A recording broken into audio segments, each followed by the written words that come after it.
আরেকটি নতুন ক্লাস নিয়ে, এবং এই ক্লাসে আমরা আলোচনা করছি মুঘল যুগের ইতিহাস থেকে মোস্ট ইম্পর্টেন্ট এমসিকিউ প্রশ্ন উত্তর, যে প্রশ্নগুলো খুবই গুরুত্বপূর্ণ এবং সিলেক্টেড প্রশ্ন। প্রতিযোগিতামূলক তোমাদের যে সমস্ত এক্সামগুলো রয়েছে সমস্ত এক্সামের জন্যই গুরুত্বপূর্ণ। এবং এর আগের দিন পার্ট 1 নিয়ে আলোচনা করছিলাম এবং আজকে পার্ট 2 নিয়ে আলোচনা করব। চলো শুরু করা যাক। 31 নম্বর প্রশ্ন, মুঘল সম্রাটদের মধ্যে কে প্রথম পারস্যের সঙ্গে বন্ধুত্বপূর্ণ সম্পর্ক গড়ে তোলেন? প্রতিটি প্রশ্নের জন্য 5 সেকেন্ড সময় দিচ্ছি, অ্যান্সারটি জানলে অবশ্যই কমেন্টে জানাবে। এই প্রশ্নের সঠিক অ্যান্সার আকবর।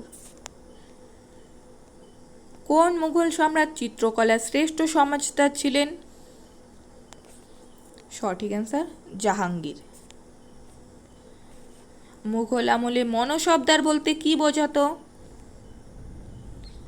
এই প্রশ্নের সঠিক অ্যান্সার উচ্চপদস্থ সরকারি কর্মকর্তা।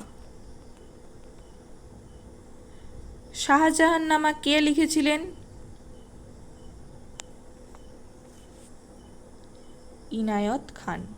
ইনায়াত খান। নেক্সট, কোন মুঘল সম্রাটকে শাহ-ই বেখবর বলা হয়? সঠিক অ্যান্সার প্রথম বাহাদুর শাহ। এবং শেষ মুঘল সম্রাট বলা হয় দ্বিতীয় বাহাদুর শাহকে। নেক্সট, মুঘলদের আমলে বাংলার সুবাদার কে ছিলেন যিনি মুর্শিদাবাদ শহর প্রতিষ্ঠা করেন? এই প্রশ্নের সঠিক অ্যান্সার মুর্শিদ কুলি খাঁ। এবং আলীবর্দী খাঁ ছিলেন বাংলার নবাব। নেক্সট, মুঘল সম্রাটদের মধ্যে শেষ শক্তিশালী শাসক কে ছিলেন?